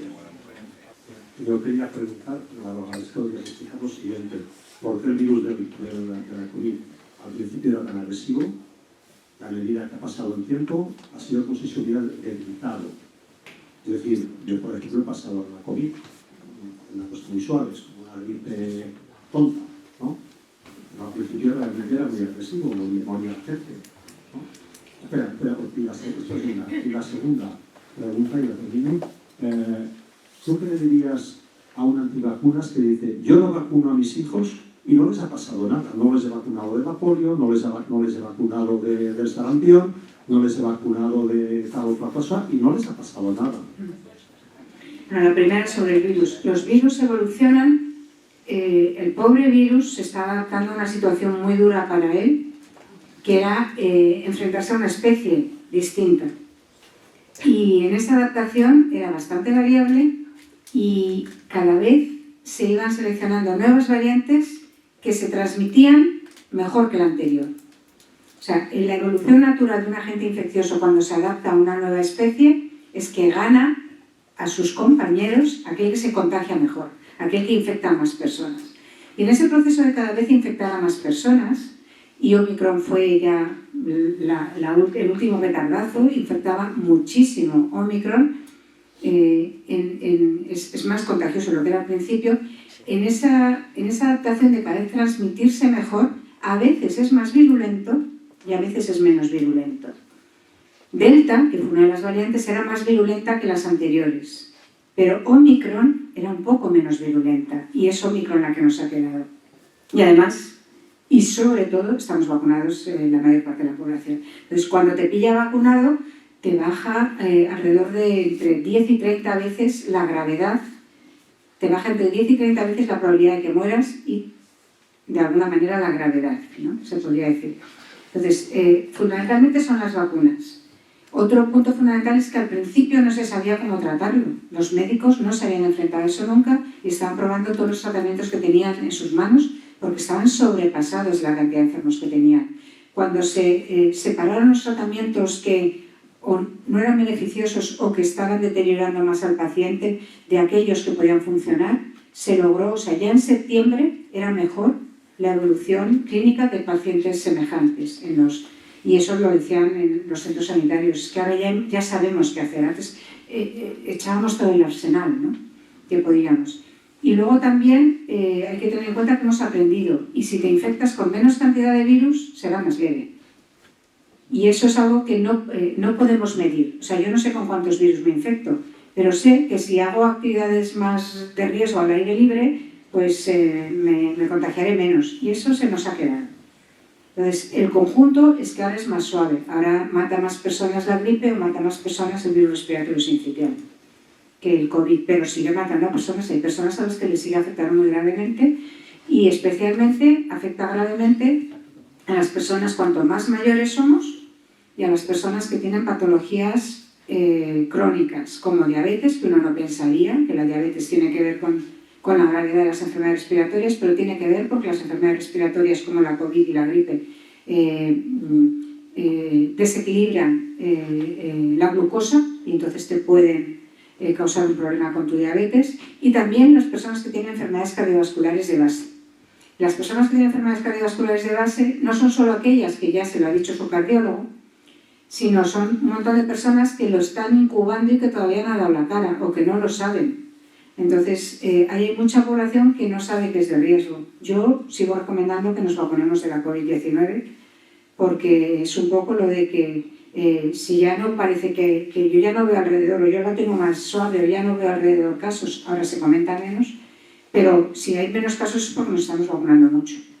Sobre todo, y se recomienda sobre todo a las personas más mayores, y más mayores que él, bueno, más mayores que el año pasado, claramente, más mayores y con más enfermedades crónicas. Sí, lo digo en serio porque a lo mejor ahora nos encontramos muy sanos, vale, yo, perfecto, nunca he pasado nada, pero un bajón nos puede venir en cualquier momento. Y probablemente estemos a lo mejor de lo que estemos el año que viene o dentro de 2 años. Entonces, bueno, yo lo recomiendo. Y quien no quiere vacunar, la mayoría suelen ser creyentes pero no practicantes. Es decir, la mayoría de las personas vacunan a sus bebés, pero ellos no se quieren vacunar. Es decir, creen en las vacunas y vacunan a los bebés, o sea, la cobertura vacunal está muy alta, aunque tiene unos pequeños altibajos, está muy alta la cobertura vacunal infantil, que las vacunas infantiles tradicionales está muy alta, pero hay padres que ellos no se vacunan.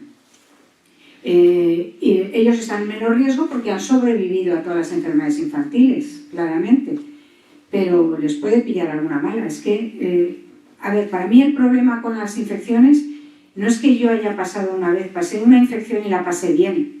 Eso no es garantía de rendimientos futuros, como se dice, ¿no? No es garantía de que la próxima vez no te pille en un bajón, no te pille una cantidad de virus muy superior o a lo mejor tienes otra cosa que te ha ido surgiendo a la vez, otra enfermedad crónica que has tenido a la vez y que antes no la tenías y que no lo sabes. Entonces, te puede ocurrir que en el futuro te enfermes de eso, aunque yo pase muy bien la gripe, bueno, pues a lo mejor la siguiente gripe la pasas muy mal. Y no solo es que pases la enfermedad aguda, que dices, bueno, lo he pasado fatal, he estado 10 días en casa, he hecho polvo, o me han ingresado, pero en 2 días me mandaron para casa, sino que todo deja secuelas. Las enfermedades pasan factura, las infecciones dejan secuelas. La secuela de la COVID es la COVID persistente. En un porcentaje pequeño de personas han quedado con unas secuelas durante meses o años. La secuela de la varicela es el zóster. El zóster es el virus de la varicela que se nos quedó de cuando éramos pequeños y muchos años después, a veces las culebrillas, ese daño se queda acantonado en nuestros nervios, se reactivan los nervios y por eso duele tantísimo el zóster, no a todas las personas. El sarampión causa secuelas. ¿El sarampión qué es lo que hace? Las células, una de las células que infecta, además de la piel, el sarampión son los granitos, ¿a qué células infecta? Pues a los linfocitos de memoria, a nuestro sistema inmunitario. Infectan a nuestros soldados para defendernos de los virus. ¿Qué ocurre? Que cuando elimina nuestra memoria inmunitaria, nos quedamos como cuando nacimos. Nos resetea a la casilla de salida. Entonces, no es que se te muera el bebé de sarampión, es que a lo mejor se tira 2 años estando muy vulnerable a un montón de infecciones. Y cada una de ellas te puede dejar secuelas. Entonces, no es solo la enfermedad primaria, sino las secuelas que te puede dejar. La viruela era la causante del mayor número de cegueras en el planeta. Y esto no son cosas... El virus del Nilo deja encefalitis. Las encefalitis en parte dejan secuelas. No solo la infección primaria, y yo la pasé una vez, sino que la futura puede ser peor y alguna puede ser que te toque a ti, que te deje las secuelas. Vacunar a los bebés, eso es imperdonable. Y sobre todo es imperdonable ya no solo que yo no me vacune. Yo estoy hablando para vacunarnos nosotros. Vacunar a los bebés es imperdonable, sobre todo porque si yo tengo 2 niños, no he vacunado al mayor, no le vacuné, el mayor, ¿vale? Ha pasado la infancia bien, bueno, no, es súper resistente, no hace falta vacunarles, yo no le vacuno.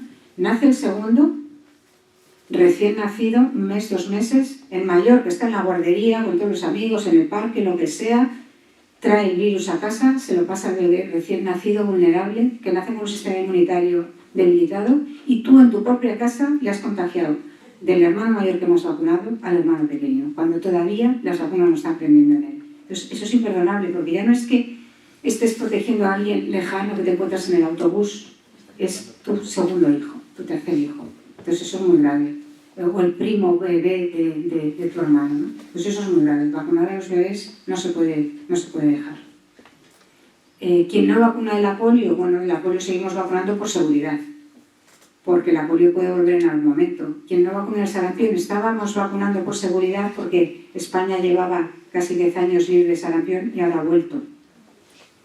Porque hay mucho sarampión que en los países cercanos a los que viajamos y de vez en cuando nos lo traemos. Entonces, vacunar merece siempre la pena a los bebés. La segunda es si hay alguna forma de saber si eres portador del virus del herpes. Y la tercera es si usted aconsejaría vacunarse a una persona que sí es portadora del virus porque lo ha padecido.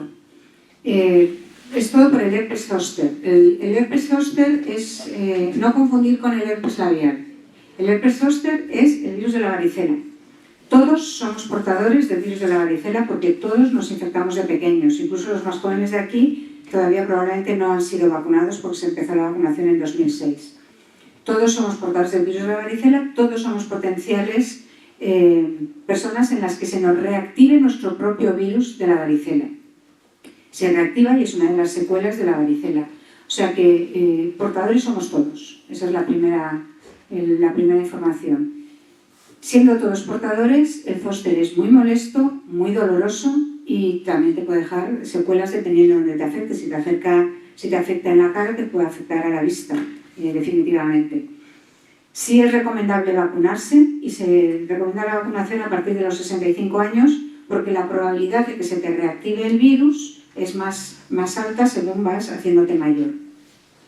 Se ofrece la vacunación a los mayores de 65 años, pero es súper distinta en cada comunidad autónoma y no sé cómo es aquí en Aragón. Y si alguno de ustedes ha venido de Cataluña, tampoco sé cómo es, porque es muy distinta. En Madrid ahora mismo son todas las personas de 65 años para arriba. Pero en los primeros años se ha empezado con los de 65 años, los de 80, se ha ido subiendo de 65 para arriba, de 80 para abajo, un poco jaleo.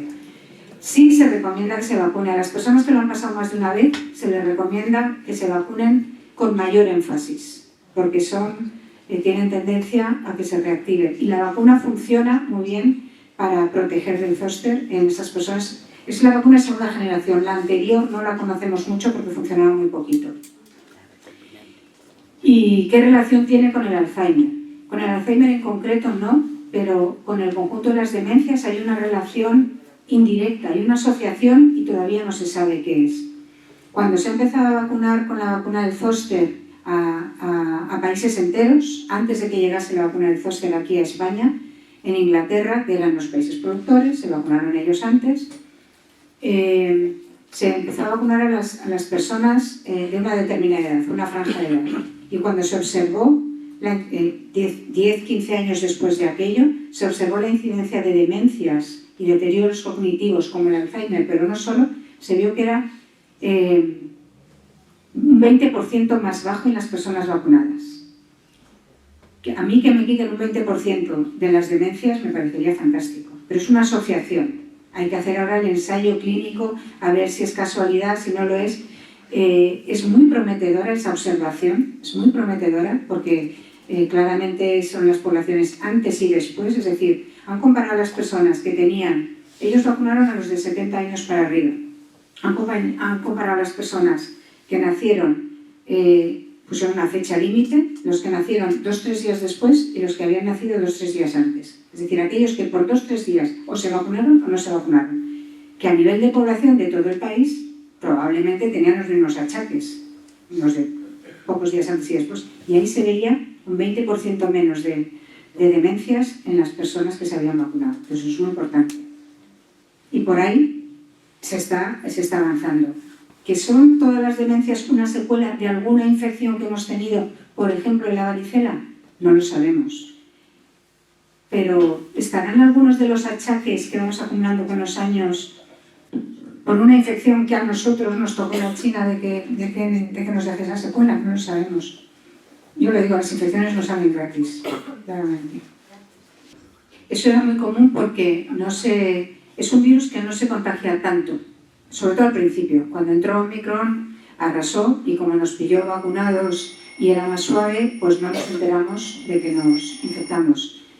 Por cierto, lo hemos pasado todos.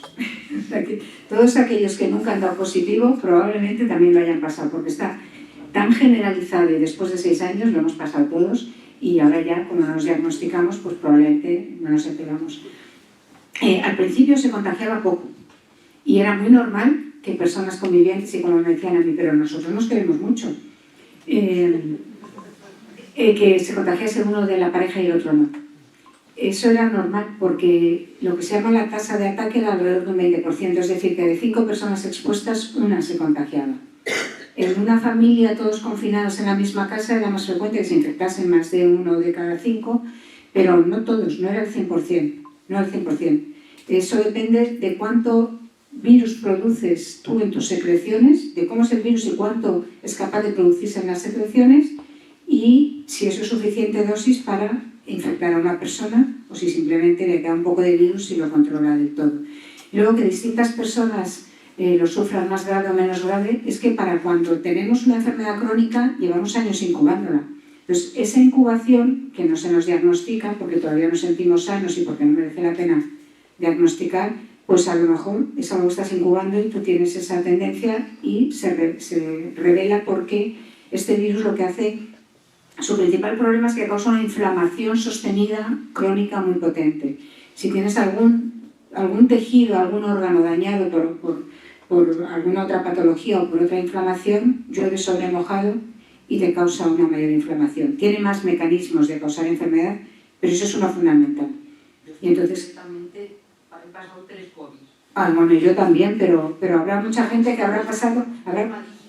Habrá más gente que lo habrá pasado más veces y no lo sabe. Dos malísima, pues mejor vacúnate, supongo que te vacunarás. Porque a lo mejor tienes algo en ti que te hace que seas más vulnerable a esta infección y a lo mejor a otras eres más resistente. O sea, incluso en una oficina hay una gripe y afecta a distintos a unos que a otros, ¿no? Y todos la hemos estado compartiendo.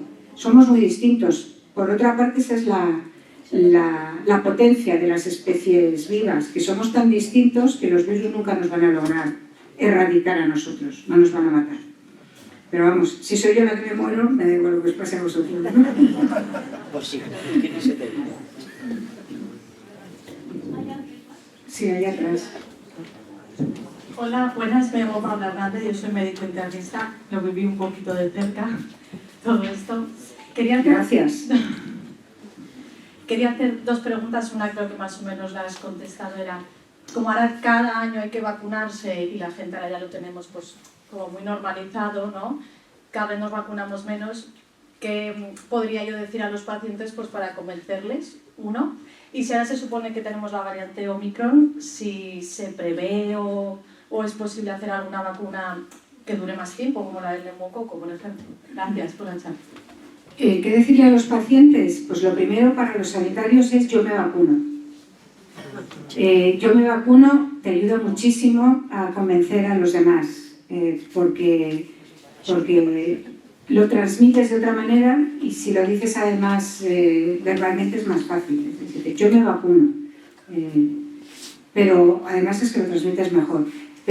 Y yo lo que te digo, las infecciones no salen gratis, te pueden pillar peor, lo que he comentado antes. ¿Nos vacunamos algo menos? Es también, mira la parte positiva, de COVID nos vacunamos algo menos, de los demás no. Le hemos perdido el miedo porque ahora realmente lo que percibimos es que no es tan grave como fue. Es muchísimo menos grave de lo que era, pero como he dicho es algo menos grave que la gripe a nivel de población, pero la gente se sigue muriendo de COVID, sigue habiendo casos que se mueren todos los años, o sea, sigue habiendo. Entonces, vacunarse sigue mereciendo la pena. El virus sufrió mucha más variación en el proceso de adaptarse a una nueva especie. Como he dicho antes, estaba luchando por vivir, digamos, ¿no? Por transmitirse. Logró transmitirse de una manera muy eficaz. Omicron se contagia muy fácilmente, sobre todo comparado con los primeros. Y ahora parece que está más estable. Sigue variando, pero está más estable. Se ha adaptado a la especie humana y no necesita cambiar tanto. No hay tanta diferencia entre unos y otros, entonces ya no hay un nuevo virus que surja que sea capaz de ganar a los que están circulando, que son Omicron. Pero las vacunas se adaptan cada año. O sea, las vacunas no son las originales, sino cada año las compañías farmacéuticas las adaptan. Y sería importante lograr no vacunarse cada año, sí, sería importante tener vacunas que durasen para toda la vida o para 5 años o para 10 años. Sería bueno. Las vacunas que tenemos, que son las de RNA mensajero, son espectaculares de eficacia. Ha sido una maravilla la potencia que tienen. Pocas vacunas tienen esa eficacia, pero tienen el problema de que no duran continuamente. Y no es solo por lo que varía el virus. No duran continuamente y ahí se está investigando mucho en hacer vacunas que duren más tiempo. A mí este año la vacuna que me han puesto de la COVID no es la de ARN mensajero, me han puesto la de la compañía española, la de IPRA. Me ha tocado esa. Esa está basada en proteínas y no se sabe cuál es la duración, pero es otra tecnología. Es igual de eficaz o más y a lo mejor dura más tiempo. Las vacunas clásicas que ponemos a los bebés y que nos ponemos nosotros, la inmensa mayoría están basadas en proteínas y duran muchos años, muchas décadas. Las vacunas que más tiempo duran son las vacunas basadas en virus atenuados, es decir, virus que se multiplican en nosotros, como la de la viruela, se multiplicaba en nosotros y nos hacía unas pústulas y nos hacía una herida que dejó la cicatriz, esas son las más eficaces porque nuestro sistema inmunitario está viendo una infección de verdad y aprende con fuego real, ¿no? Pero esas vacunas de virus atenuados, que son las más potentes en conferir inmunidad a muy largo plazo, durante décadas o durante toda la vida, la del sarampión es así también, pues esas vacunas lo que pasa es que no se pueden emplear para personas con sistema inmunitario debilitado.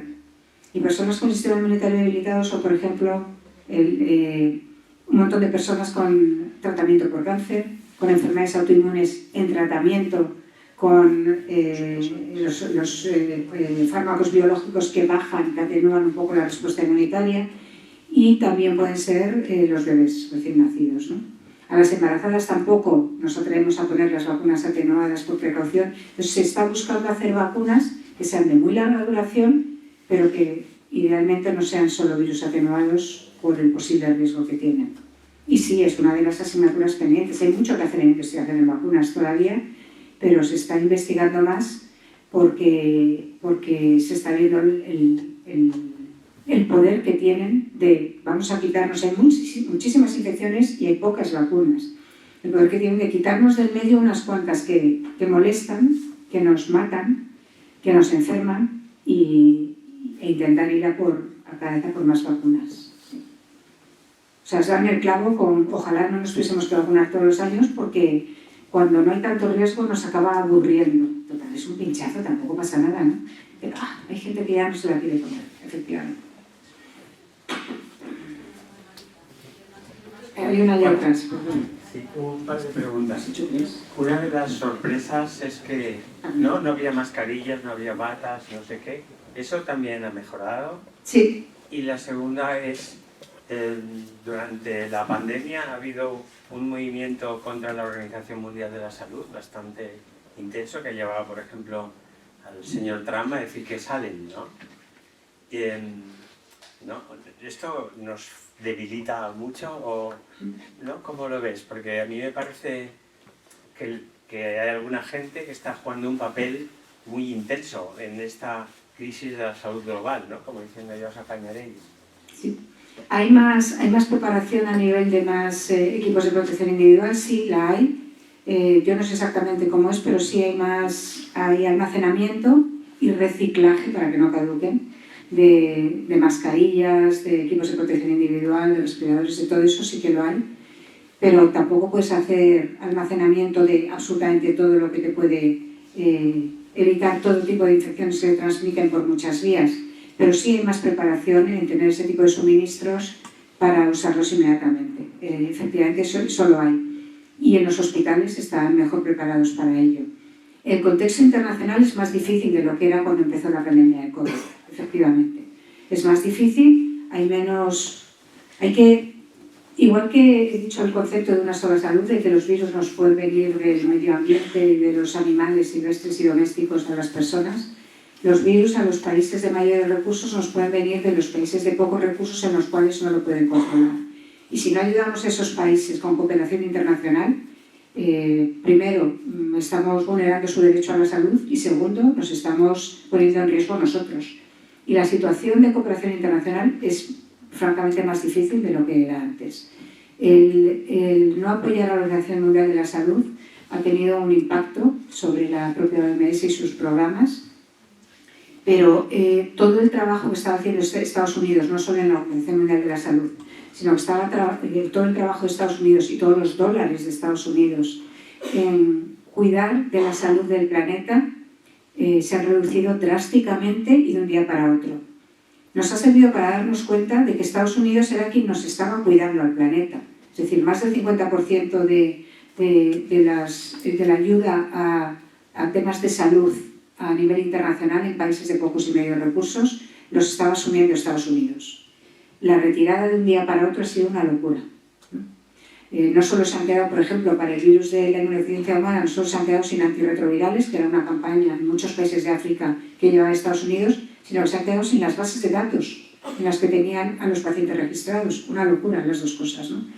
Está francamente peor. Europa también nos estábamos retrayendo y con Estados Unidos nos hemos seguido retrayendo más, estamos dedicando más a defensa que que a cooperación internacional. Y yo creo que eso va a tener secuelas también, va a tener complicaciones.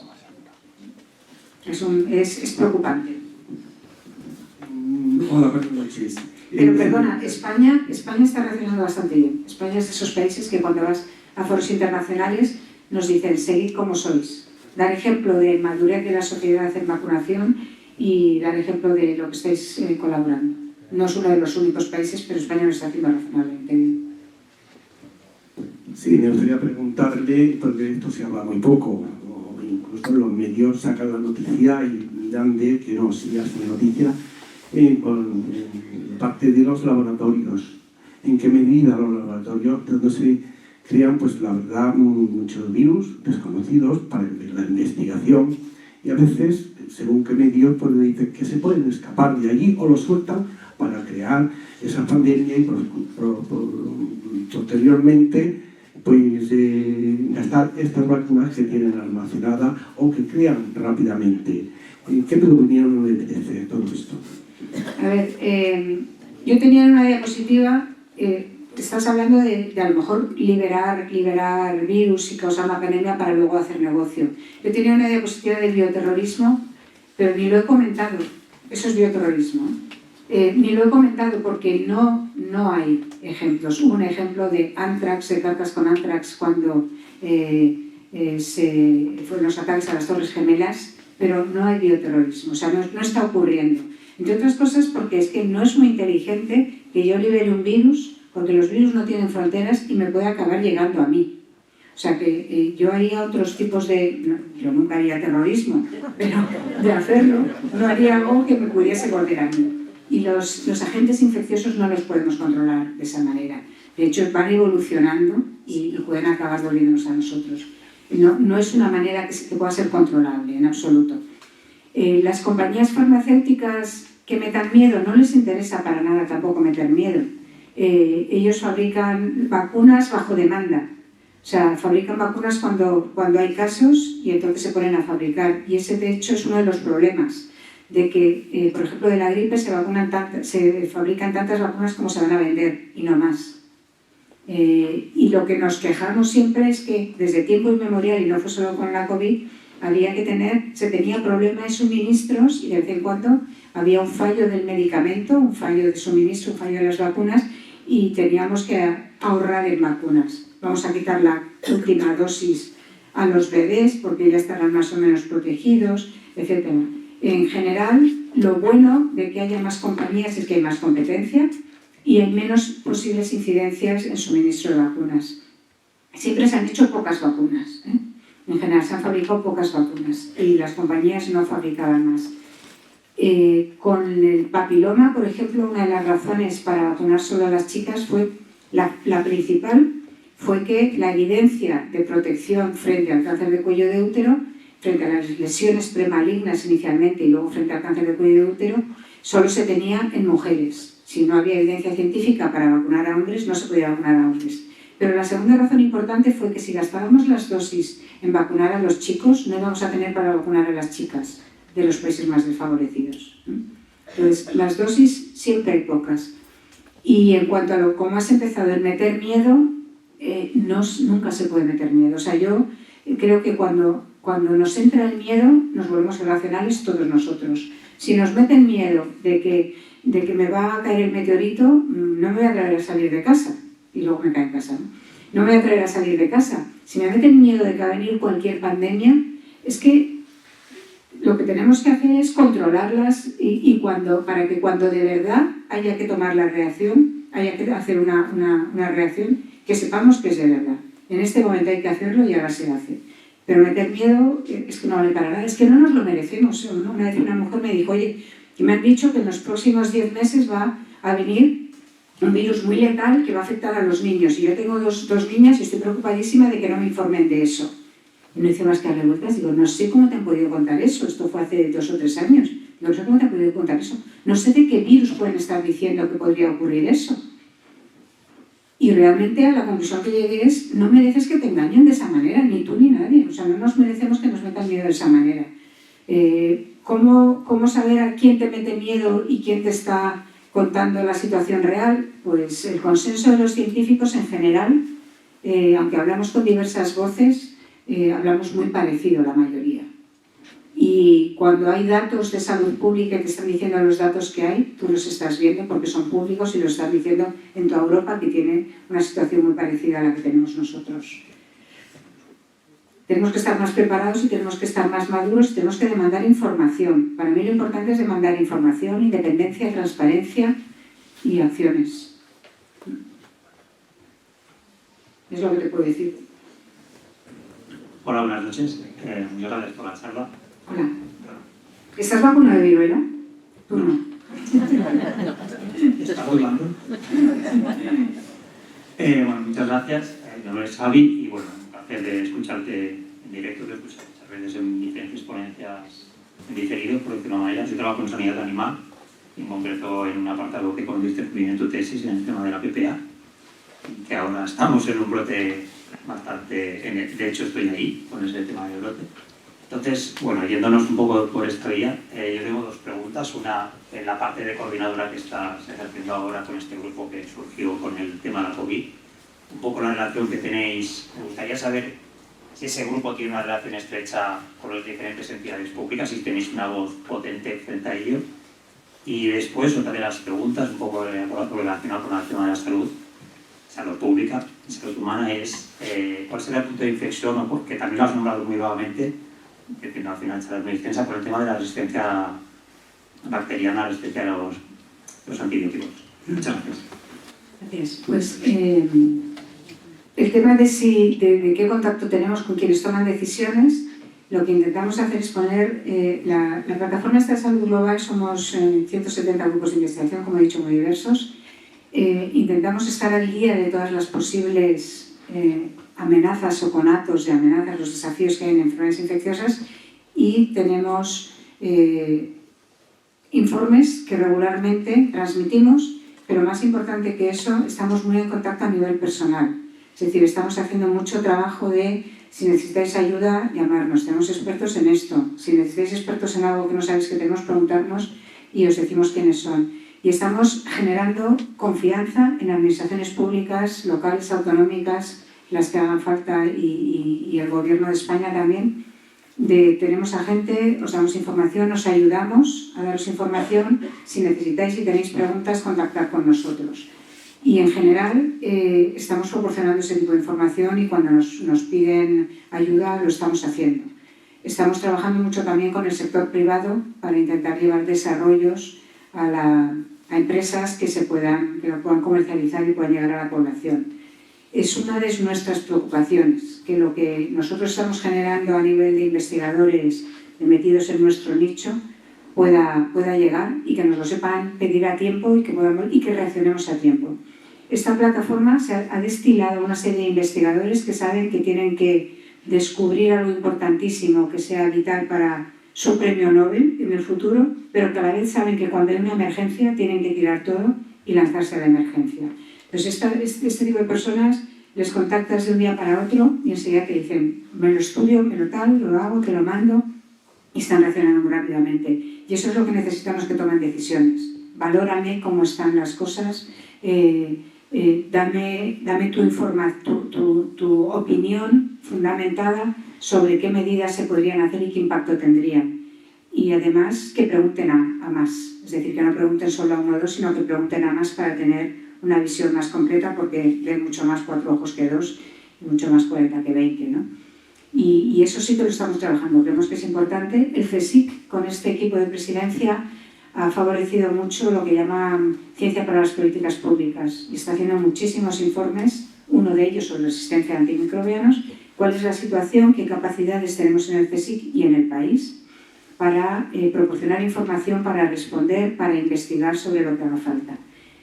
Y la segunda pregunta, que es la resistencia a los antimicrobianos, que me corrija la internista, pero yo creo que estábamos pasando de haber casos aislados a tener ya brotes en hospitales. Entonces está cada vez un poco más grave. El problema de la resistencia a antibióticos no es que yo tenga una neumonía y que sea muy difícil de tratar y que tarden mucho en dar con el antibiótico, y para cuando me lleguen con el antibiótico que funciona esté yo ya muy machacada. sino que el problema de las resistencias es que hay muchas intervenciones, muchas operaciones que nos hacemos, que nos ayudan muchísimo a nuestra calidad de vida y que como se extiendan mucho las resistencias antimicrobianas, al tratamiento con antibióticos, no nos atreveremos a embarcarnos en una operación de rodilla que en el fondo me duele mogollón pero me aguanto. El problema es que afectarán a nuestra calidad de vida y no solo a la infección justa de la bacteria que te afecta a la neumonía. Hay algunas bacterias que son más dadas a mostrar resistencias a los antibióticos que otras, y se está trabajando en varios frentes. Se está trabajando en desarrollar nuevos antibióticos, en usar mejor los actuales, en entender los mecanismos por los que las combinaciones pueden funcionar mejor, unas combinaciones mejor que otras. Trabajar con virus que matan a las bacterias, bacteriófagos. Cuando son muy resistentes a antibióticos, pues vamos a intentar tratarlas de otras maneras, que son virus que las matan y que a nosotros no nos hacen nada. Eso se está haciendo a nivel compasivo, muy poquito, y quienes son líderes en eso y lo han explotado mucho fue la antigua Unión Soviética, y ahora en Georgia son los líderes mundiales en hacer el tratamiento con fagos. Y yo, desde el punto de vista de las vacunas, lo que más me gusta es que se está trabajando mucho más en desarrollar vacunas frente a enfermedades bacterianas, con énfasis especial en aquellas que tienen más tendencia a transmitirse cepas resistentes a los antimicrobianos, porque si no pasas la enfermedad no tendrás que tratarla. Entonces, esas son 3 estrategias complementarias que hay que tomarse muy en serio. Y la cuarta, de la que yo no os puedo hablar, es dar incentivos económicos a las empresas farmacéuticas para que no pierdan dinero desarrollando nuevos antibióticos, que es el caso actual. Pueden ganar poco, pero perder dinero es inviable. Entonces, hay que dar algún tipo de incentivos para que se vuelquen más en desarrollar nuevos antibióticos generados desde la investigación. O sea, el desarrollo es, digamos, ya la guinda del pastel de hacerlos en grandes cantidades y de llevarlos a los ensayos clínicos. Pero toda la investigación básica tiene que ir avanzando antes. Y se ha abandonado mucho, pues estamos tan contentos con los antibióticos, teníamos una solución, y se han abandonado tanto las vacunas como los tratamientos con fagos. Tenemos más vacunas frente al virus. Y muchas de las nuevas son frente al virus. Frente a neumococo, por ejemplo, que ha salido antes, hemos pasado de tener una vacuna que era frente a 7 neumococos, a tener una vacuna frente a 20 neumococos, y cada año hay frente a más, y tú vas en el mismo pinchazo. O sea que se va avanzando, pero es el mismo mecanismo. Es difícil sacar nuevas vacunas frente a bacterias porque están en un punto intermedio entre los virus y los parásitos. Son más difíciles de hacer vacunas que los virus, más fáciles que los parásitos. Pero hay que trabajar también en eso. ¿Y cómo está la peste porcina africana? Cuéntanos. ¿Hay aquí en Aragón? Dice que no.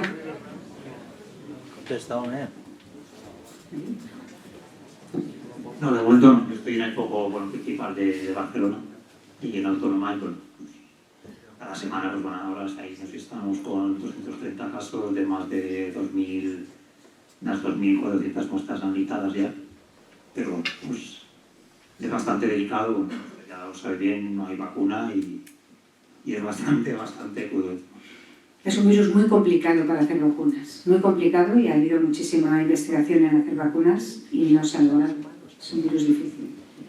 Con lo importante que es económicamente, ha habido mucho dinero para esa vacuna. Ha habido tantísima peste porcina africana en contacto con poblaciones humanas durante tantísimos años que sabemos que no ha sido nunca capaz de infectar a personas. Esa es la parte positiva. ¿Alguna pregunta más?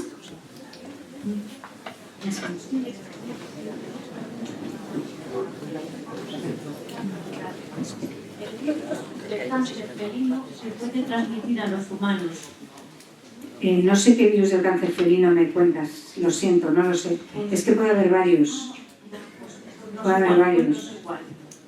No lo sé cuál es. Yo creo que no.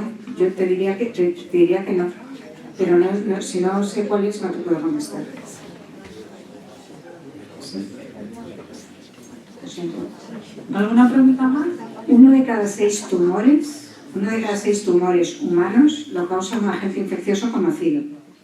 O sea que hacer vacunas frente a esos también sería un avance fantástico. No solo el cáncer de cuello de útero. Bueno, ¿alguna pregunta más? ¿No? Pues bueno, si no hay ninguna pregunta más, igual que le has dicho al... Primero, gracias por haber venido aquí. Gracias por invitarme.